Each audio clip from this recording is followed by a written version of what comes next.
It was an absolute disregard for human life and a savagery that we don't often see. Tim wouldn't hurt nobody. I don't know how to explain it, but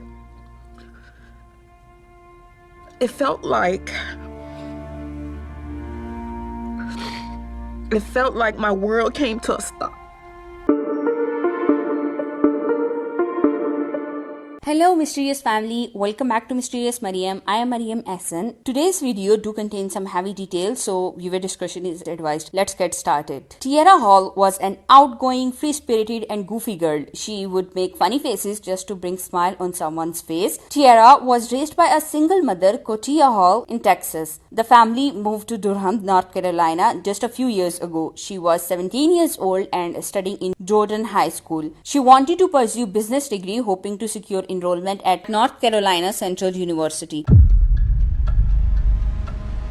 On March 27, 2015, Tierra kissed her mama goodbye and they told each other that they loved each other, and Tierra left for her school as per her regular schedule. This was her last day of school before spring break. The day went by and Tierra didn't show up at home. Koteya tried to reach her via calls or texts, but she didn't get any response. She wasn't concerned for her child's safety, maybe because it was normal for Tierra to go off the grid sometimes. Even when Tierra failed to show up at home in the evening, Koteya assumed that she was sleeping at a friend's house. Next day, on March 28, 2015, a man reported that he and his girlfriend had spotted a girl sleeping in what appeared to be an abandoned house in the 4100 block of Trotter Ridge Road. Authorities responded to a horrific scene of a grizzly murder. Police found Tierra Hall dead, with at least 14 stab wounds in the neck, head, shoulder, arm and chest. The attack was so vicious that the tip of the murder weapon had broken off and lodged itself in Tierra's left cheek. The scene was covered in blood, suggesting that Tierra had been a subject to a frenzied attack. The police uncovered a number of key clues at the crime scene. There was a cell phone case. Missing the cell phone, authorities observed that near Tierra's body was the inscription King K the Savage, written with a lighter. Now, the house was abandoned and people usually love to leave their graffiti art at such places, so maybe this inscription was not related to the case. The writing didn't make any sense to the investigators, but still they noted it, hoping that it would help identify the killer. They also found a hall pass from Tierra's pocket for Jordan High School with assistant principal's signatures.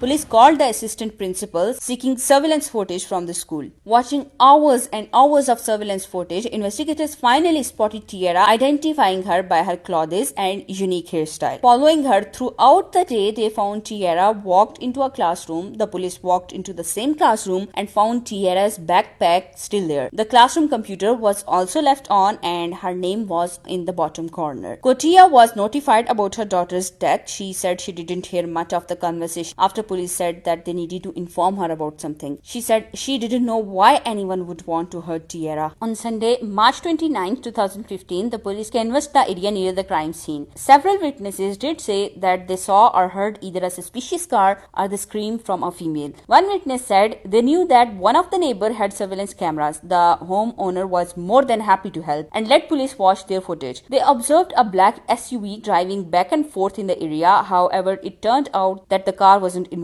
Around 12:40, a male figure was seen walking down the road in the direction of the Trotter Ridge house, and Tierra was following him just a minute or so later.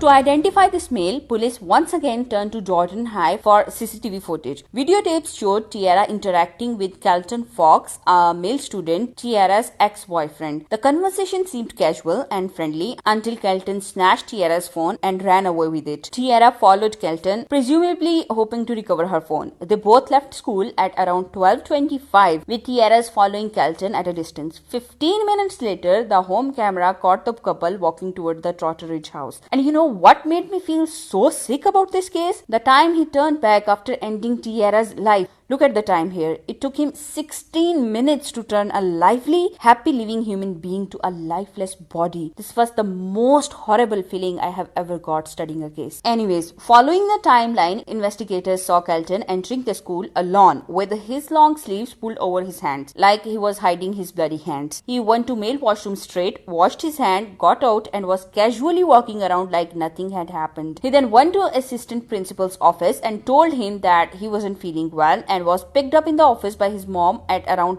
2:07. I mean, look at him. Who would have guessed that this 17-year-old has just taken a life few minutes ago? 17-year-old Kelton Fox was arrested from his home and was held without bond in the murder of his ex-girlfriend Tierra Hall. And when police asked him, did he know the reason why he was getting arrested? He said, one of my friends is gone. Like, he knew it was coming. You Mr. Fox? You Kelton, right?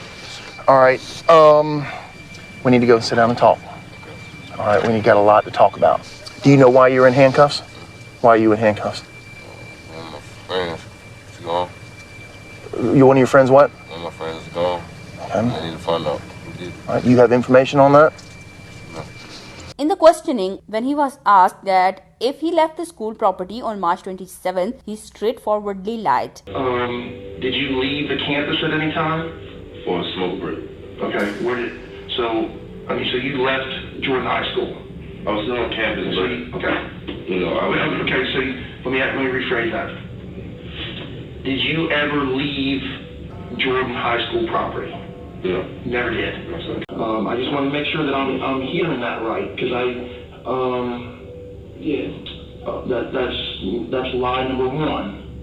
So I'm just letting you know that that's lie number one. I let them know that I know everything. So. They also taken in custody his shoes that he was wearing at the time of his arrest because detective noticed some blood spots on them and that blood proved to be Tierra's. Koteya Hall said she was in complete shock when detectives told her that Kelton had been arrested. She said she knew this boy, welcomed him into her home and trusted him with her daughter. They had broken up and gotten back together several times since November, and Tierra once described him as a little too clingy, for what she ended this relationship for good. But she never described him as a violent threat. When they said that he was the culprit, I was like, him? Well, why? You know? It was just shocking to know that it went from this quiet young man to this monster.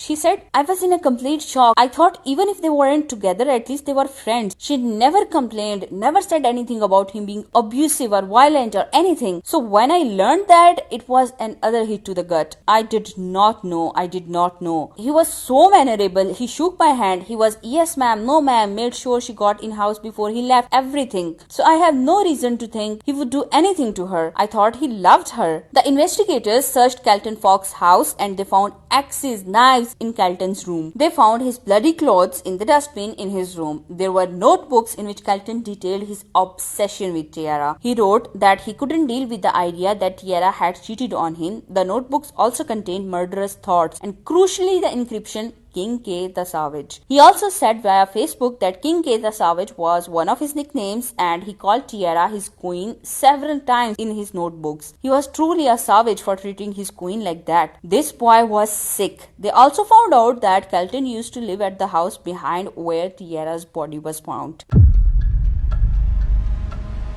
Now, the police had a murderer and a motive, but they needed more evidence to support their case. So, they swabbed the restroom that Kelton spat into after returning school alone and found traces of blood, indicating that he had Tierra's blood on his hand when he returned to school. Kelton faced life imprisonment if found guilty of first-degree murder. However, prosecutors couldn't prove that he premeditated this murder, a crucial element for first-degree murder. They did not doubt that Kelton killed Hall, but they couldn't prove that he planned to kill her, even though it is clear the way he chose the place to kill her, the way he snatched her phone and made her follow him outside the school. But unfortunately, court works on evidence. Me personally, I think that he had it planned.